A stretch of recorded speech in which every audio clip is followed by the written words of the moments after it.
Waalaikumsalam Ustaz, waalaikumsalam. Saya ingin menanyakan dalam adab bertetangga. Di kampung saya tiap malam Jumat selalu diadakan majelis tahlil dan sholawat. Apakah saya boleh mengikuti dengan niatan menjaga ukhuwah Islamiyah? Ini pertanyaan dari dulu sampai sekarang sampai kiamat. Iya, ribut tahlilan, ribut sholawatan. Begini ya ikhwan ya. Kita ini harus menyadari kita hidup di mana gitu. Kita ini hidup di mana? Kita hidup di Indonesia, kita hidup di Kota Malang. Dan kita harus jujur, di sini memang banyak orang NU, banyak habaib. Yang mana di antara amalan mereka adalah tahlilan dan sholawatan. Dan mereka melakukan itu pun mereka juga punya argumentasi. Mereka punya argumentasi. Iya kan? Sehingga kita tidak perlu ribut masalah ini. Tidak perlu ribut, tidak perlu bid'ah-bid'ahkan. Kalau kita bid'ah-bid'ahkan, nyesat-nyesatkan, berarti kita cari masalah, kita ngejak ribut. Ini sampai kapan tuh kita ribut? Pertama, ini bukan masalah yang prinsip. Betul apa enggak? Setuju apa enggak? Setuju, enggak setuju, harus setuju. Ini masalah bukan prinsip ya ikhwan. Ini masalah furu'iyah, masalah cabang-cabang ini. Bukan masalah prinsip. Dan mereka juga punya ulama. Walaupun kesimpulannya kita harus berbeda pendapat. Aku enggak tahlilan, aku enggak sholawatan.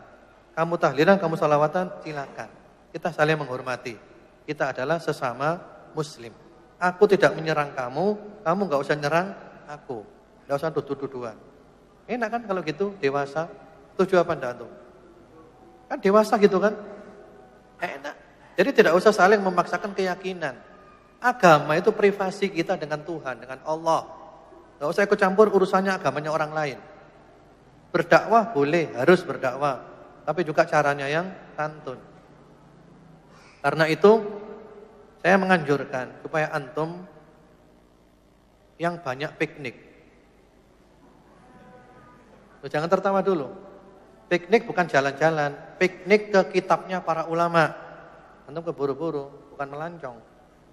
Jadi membaca kitabnya ulama yang berbeda pendapat dengan kita. Tujuannya apa? Untuk membuka wawasan gitu loh. Karena kalau kita hanya satu kitab, nanti kita merasa paling benar sendiri.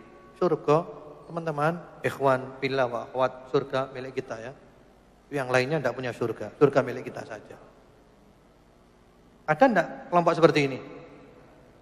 Iya, semuanya dianggap ahli neraka, surga milik dia pribadi. Surga yang sebelah ndi iki. Ya kita tidak tahu isinya itu apa bidadari, apa wewe gombel. Nah, ini kalau kelompok mengklaim surga milik pribadinya itu kan lucu kan. Ini ulama sak dunia ini banyak. Seperti itu. Kami menganjurkan untuk piknik dalam arti rajin-rajin baca kitabnya ulama yang berbeda pendapat dengan kita. Tujuannya untuk membuka wawasan. Di antara kitab yang bagus, antum kalau bisa perlu punya kitab ini. Ditulis oleh Ustadz Abdus Somad. Beliau dari Pekanbaru, dari Riau. Beliau kalau tidak salah S1-nya Mesir, S2-nya Maroko. Bagus beliau. Beliau kalau pengajian itu mencerahkan. Mencerahkan membuka wawasan kita. Ya, menjadikan kita cerdas. Bukan menjadikan kita kerdil. Ini penting seperti ini. Beliau punya buku diantaranya 37 masalah populer. Di antaranya masalah ini. Tahlilan, sholawatan dibahas di sana. Mereka yang ngadakan itu apa argumentasinya? Apa alasannya? Itu penting. Mereka juga punya argumentasi. Sampai kapan kita ribut seperti ini? Seperti itu. Karena terus terang saja, ikhwan wa akhwat fillah rahimakumullah, saya sekarang sadar, semakin hari semakin sadar bahwa otak kita selama ini sudah dirusak. Otak kita sudah diprogram selama ini dengan program kebencian. Kalau ada kata-kata ahli bid'ah, yang langsung otak kita kemana arahnya itu? Jujur antum. Kalau ada kata-kata ahli bid'ah, langsung kemana arahnya? Yang dibayangkan kita itu. Kemana? Antum jawab ya ikhwan. Kemana? Enggak, bukan maksudnya kelompok. Kelompok mana? Kalau ada kata-kata ahli bid'ah, yang ada di benak kita itu kelompok mana yang hadir, yang langsung? Yang refleks mana? NU. Ahli bid'ah langsung NU habaib. Ini salah. Salah itu. Mereka bukan ahli bid'ah. Mereka adalah ahlus sunnah wal jamaah.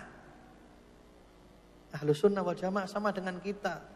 NU, Muhammadiyah, Al-Irsyad, Persis, Salafi, Habaib, Ikhwanul Muslimin, Jamaah Tabligh. Ini semuanya ahlus sunnah wal jamaah.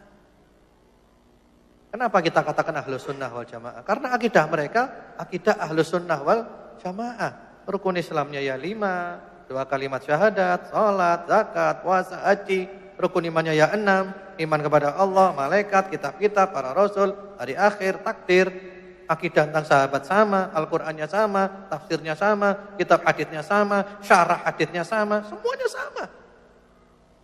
Bedanya sedikit dan itu pun bukan masalah yang prinsip. Jadi kalau mereka dibilang ahli bid'ah saya enggak setuju. Ini juga sumber masalah di antara kita karena kita sering menuduh yang di luar kita sebagai ahli bid'ah, enggak usah lah. Kita insya Allah sama-sama ahlu sunnah wal jamaah. Lah terus siapa ahli bid'ah itu?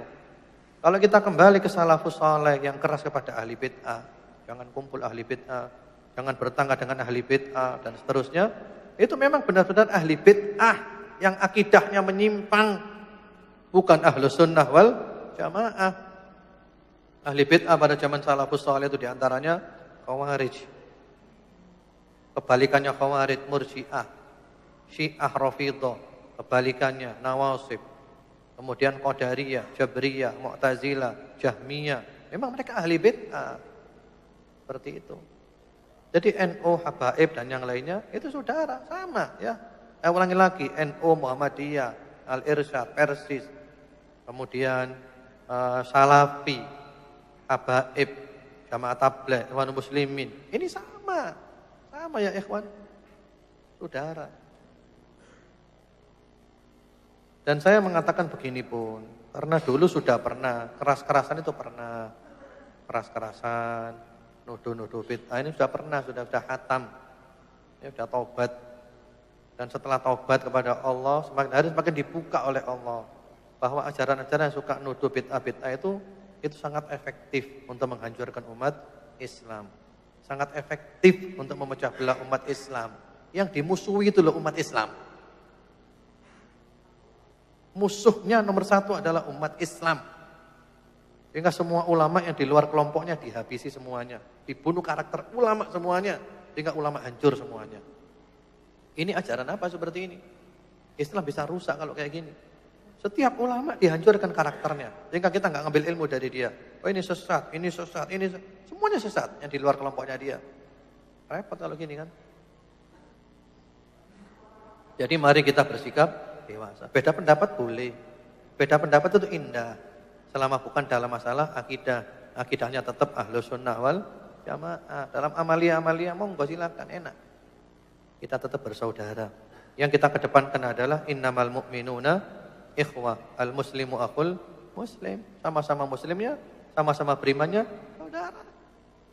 Walaupun organisasinya berbeda. Anda Islam enggak? Islam saudara. Anda iman enggak? Iman saudara. Seperti itu. Ini penting. Di masalahnya Al-Quran itu kita tinggal.